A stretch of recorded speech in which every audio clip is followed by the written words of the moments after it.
नमस्कार दोस्तों, आज के इस वीडियो में आमलकी एकादशी की व्रत कथा सुनाऊंगी, तो वीडियो में अंत तक बने रहिएगा।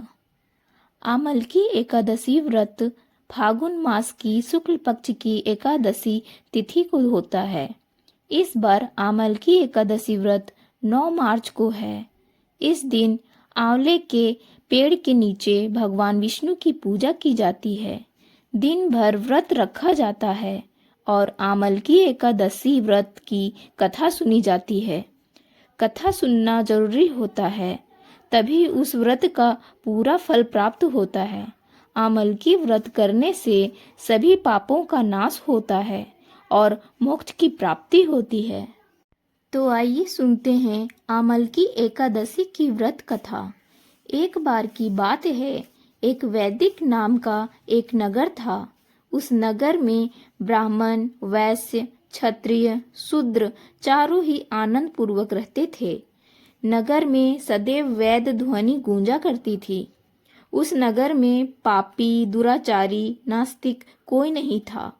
उस नगर में चैत्ररथ नाम के चंद्रवंशी राजा राज करते थे। वे राजा बहुत विद्वान और धार्मिक थे। उस राज्य में कोई भी दरिद्र और कंजूस नहीं था। उस राज्य के सारे निवासी विष्णु जी के भक्त थे। वहां के निवासी वृद्ध से बालक तक सभी लोग एकादशी का व्रत करते थे। एक समय की बात है, फागुन मास के शुक्ल पक्ष की आमलकी एकादशी आई और उस एकादशी के दिन राजा और उसकी प्रजा, वृद्ध से लेकर बालक तक, सबने पूरे हर्ष सहित एकादशी का व्रत किया। राजा अपनी प्रजा के साथ मंदिर आए और कुंभ स्थापित करके धूप, दीप, 9 वैद्य, पंचरत्न, छत्र आदि और पूरे विधि विधान से राजा ने एकादशी का पूजन किया और उन सभी ने आंवले के वृक्ष के नीचे भगवान विष्णु की स्तुति की। उन्होंने आंवले का पूजन इस प्रकार किया। उन्होंने कहा, हे धात्री, तुम ब्रह्म स्वरूप हो, तुम ब्रह्मा जी के द्वारा उत्पन्न हो, समस्त पापों का नाश करने वाले हो, तुमको नमस्कार है। अब तुम मेरा अर्घ स्वीकार करो। तुम श्री राम जी के द्वारा सम्मानित हो। मैं आपकी प्रार्थना करता हूँ, आप मेरे समस्त पापों को हरण करो। उस दिवाले में रात को सबने जागरण किया और रात के समय एक बहेलिया आया। वो महापापी और दुराचारी था। अपने परिवार को चलाने के लिए वो जीवों की हत्या करता था।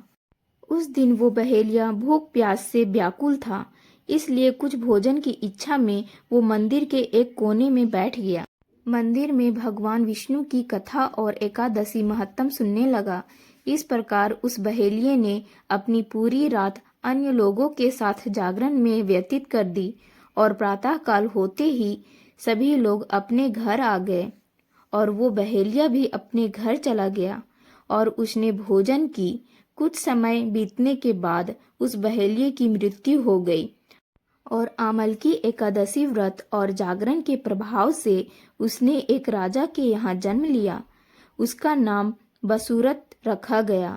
जब वो बड़ा होकर राजा बना तो उसकी एक बहुत बड़ी सेना थी जो धन धान्य से युक्त थी।